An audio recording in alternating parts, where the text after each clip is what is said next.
this is the Jesus talking about the final judgment, final time when things are culminating, the kingdoms coming together, what you will have done with your life. Like, this is a whole section here, right? I've talked to you before about how the Bible isn't necessarily written chronologically all the time, but often thematically. Like, for example, the parable of the 10 virgins, the parable of the talents, and the final judgment. They're all the same thing. It's you never know what's going to happen. You never know when God's going to come back. Be careful with how you live your life. Be careful with what you do with God has given you, and then make sure that you live according to the realization that God is coming. That's the whole point, right? So you've got the parable of the 10 virgins, which is 10 virgins who are going to the wedding, right? They're coming and they're in part of the processional, but they get stopped. There's like a waiting period, and some of them are wise and turn off their candles and they wait, and some of them just burn their candles, expecting everything to work out in the end. When they get to the end, they realize that because they weren't wise in how they use their candles, wise in how they use their oil, they're no longer invited. Right? The parable of the talents is, there was a guy who had a bunch of servants, and he gave the servants different levels of talents, different levels of money, different levels of responsibility. And he says, go out and do this thing. Take care of this money. Go make it better. Go invest it. Go do something with it. And you've got some of them that went, or a couple of them went and like tried their best and used their talents. And the one who had 10 talents made 10 more. One who had 5 made 5 more.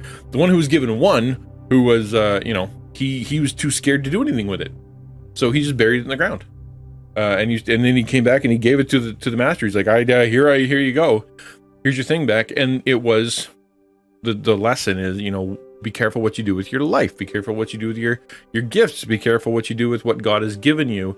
He wants you to invest them in the kingdom. Invest them in good things, invest them in good deeds. He wants you to do something with them. Don't just stick them in the ground and pretend because you're afraid. That's the whole so be careful. And then you get to the final judgment, which is sort of the culmination of these stories all coming together, where Jesus takes it and makes it very real. And so let me just read it. It says this: when the Son of Man comes in his glory, so the Son of Man is Jesus. So that's a quote from Daniel. He's basically calling himself the Messiah, the Son of God, Son of Man, the one who is coming representing man. Like, it's a whole thing. That's one of his favorite designations of himself. So he's saying, when I come in glory, and after I'm dead and I've ascended and I come back and it's the second coming, and all the angels with him, then he will sit on his glorious throne. Before him will be gathered all the nations, and he will separate people one from another, as a shepherd separates the sheep from the goats. And he will place the sheep on his right, but the goats on his left. Then the king will say to those on his right, come, you who are blessed by my Father, inherit the kingdom prepared for you from the foundation of the world. Okay, so you have this picture that at the end of time, when the culmination of the kingdom is happening, Jesus comes again, the apocalypse, whatever you want to call it. Jesus has come, and he's judging the nations. All the nations come before him, for he is king of all. He's creator, and he sits on the throne, and everybody stands before him, and he's separating them. And he separates them according to, he says, like a shepherd separates the sheep and the goats. So here go the sheep, and here go the goats. And so he looks over to the ones who are blessed, or the sheep, and he says this: come to me, you can come with me, let's go, and you can come with me, and we're going to go to my Father. Here comes the king. Here's the kingdom for you. This is heaven, the new heavens and the new earth, this place prepared for you. You are blessed. And there, the word "for" is really critical here, because it's why were they chosen? Why were they the sheep?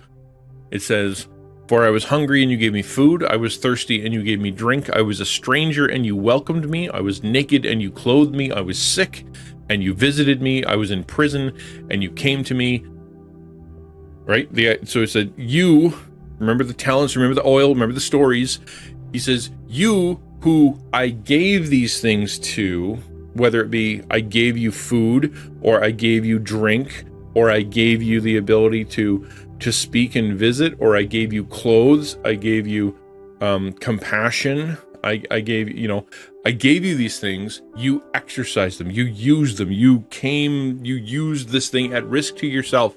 You went to dangerous places, right? You went into a prison. You talked to dangerous people. You talked to strangers. You gave from your personal stores. In other words, you had food and you gave it away. And that meant you trusted God, that God was going to provide for you as you shared.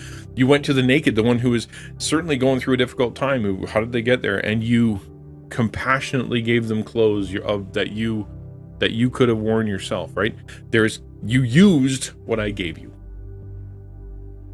And the righteous, as in the sheep, the ones who are on the side, they say this: Lord, when did we see you hungry and feed you, or thirsty and give you drink? And when did we see you a stranger and welcome you, or naked and clothe you? And when did we see you sick or in prison and visit you? Because they're sitting there confused. They're like, okay, what? Yeah, okay, but how is that you? Because that was like, I did that for Todd, and I did that for Mary, and I did that for Abdul. I did that for these people around. One of them was you? I'm so confused. And Jesus replies, the king replies, this is where our text is today. Truly I say to you, as you did it to one of the least of these, my brothers, you did it to me. In other words, Jesus identifies so fully with man, so fully with the suffering, so fully with the prisoner and the naked, the lost, the afraid, the sick, the ones who are outside of society and difficult people. He identifies so well with them. His heart is so with them that he connects to them in a special way, so that when you serve them, he recognizes it as though you did it for him, because he was a man of sorrows. He was stripped bare. He was brought through trials. He was locked in a prison. He was hungry. He was an immigrant. He was sent, he had to run away from a king that was trying to kill him. He was an adopted child. He came to a podunk little backwater town that nobody liked, in a place that had a bad reputation. Nazareth, people thought was not really a good place. He got accused of all kinds of stuff as he was growing up. Like he had a kind of a miserable, yucky life. And so, and he says, you know what, all these people who have been going through a hard time, I get it. I totally get what they're going through. And so when you serve them, it's like you were serving me, because your love for them would have been your love for me. Thank you. I can tell that you love me because you love them. I can tell you would serve me because you served them. I can tell you trust me because you gave to them out of what I gave to you, instead of hoarding it for yourself. Right? Then it says in verse 41, then he will say to those on his left, depart from me, you cursed, into the eternal fire prepared for the devil and his angels. So just to pause here. Yes, hell is real. Yes, it's a real place with real actual punishment, with real actual flames and real actual danger, and it's a bad place. You don't want to go there. Over and over and over in scripture, it's very clear that hell is not just an idea. People don't die and disappear. Hell isn't temporary. It's not a place where you go and are punished for a little while and then disappear. It's not just reserved for anybody who is, super evil or whatever. It is reserved for anybody who is not one of God's people. You can live as a life that you think you're doing great, get to the end and be separated away, one of the cursed. So it is a serious thing. Hell is real, and you're going the same place in the end that the devil goes to, the end of curse. It's a serious thing. So he says, depart from me into the eternal fire prepared for the devil and his angels. For his reason, why? Why are they being cursed? For I was hungry and you gave me no food. I was thirsty and you gave me no drink. I was a stranger and you did not welcome me. Naked and you did not clothe me. Sick and in prison and you did not visit me. Then they also will answer, Lord, when did we see you hungry or thirsty or stranger or naked or in prison and not minister to you? Right? In other words, he says, look, you guys, I gave you these things. I gave you compassion, and I gave you money, and I gave you clothes, and I gave you the ability to travel. I gave you more, and others had less. It's because I wanted you to take the more and give it to the less, because that person needed you, because you needed to learn how to serve, because you needed to humble yourself, because you needed to show compassion. You needed to show godly love to these people who were either unlovable or dangerous to love or at risk. You needed to show that you saw the image of God in them. the male and female, the image of God in them, and it moved you towards compassion, moved you towards love, moved you towards serving them because they are my image. But when you looked at them and you saw these people made in my image, who I love, who I identify, and you rejected them, you were rejecting me. You were choosing yourself over me. And then when it gets to the end, you didn't spend your talents right. You didn't use your oil right. The whole story is, I gave you these things and you didn't use them the way you were supposed to. And they say, when did we see that? Because these people who are sent to be cursed want the answer to, if we would have known it was you, Jesus, if we would have known that you were the one who was hungry, we definitely would have given you the money, because then we know we would have got return on our investment. We would have given you clothes because we'd have known you'd clothe us back.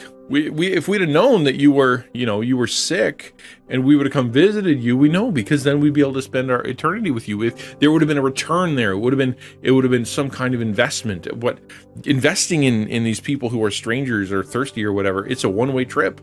And we weren't getting anything back, and that risk was too much, or that compassion wasn't there, or I just judged them as all being selfish and stupid and not worth my time.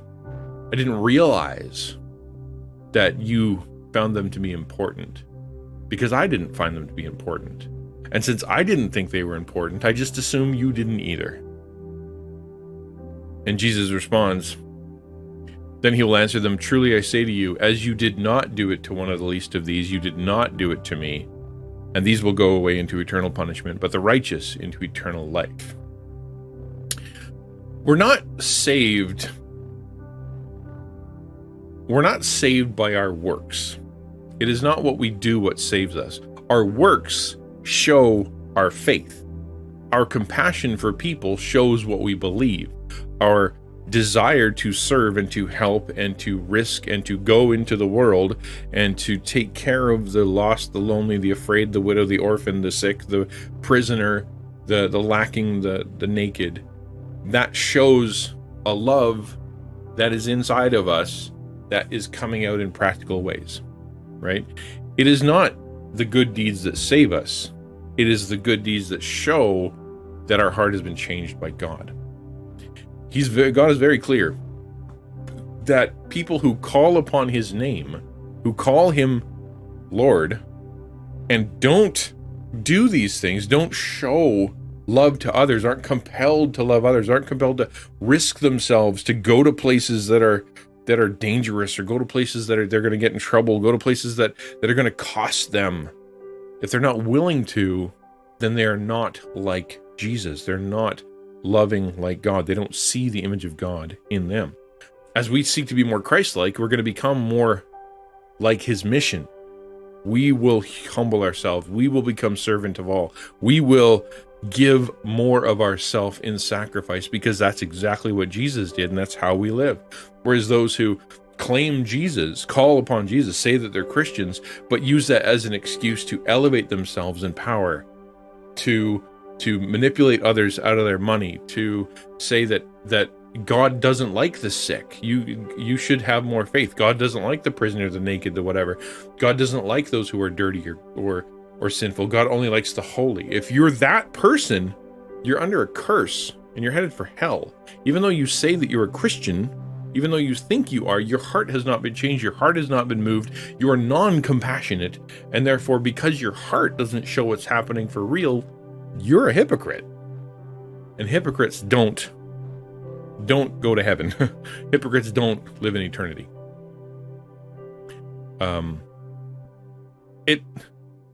When you guys know my story, and you know that I've gone through some pretty rough stuff, and even lately I've gone through some pretty rough stuff.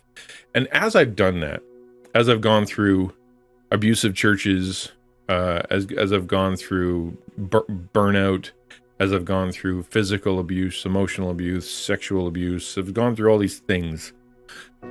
People have asked the question, how do you keep going? How do you keep giving? How do you keep, standing up and preaching? How do you come to Twitch and say, I'm going to spend hours talking to people and talking about God and risking and talking about the gospel and sharing and just trusting that God's going to take care of it, when every time you open your mouth and you share the gospel, you get slammed in some way in your life.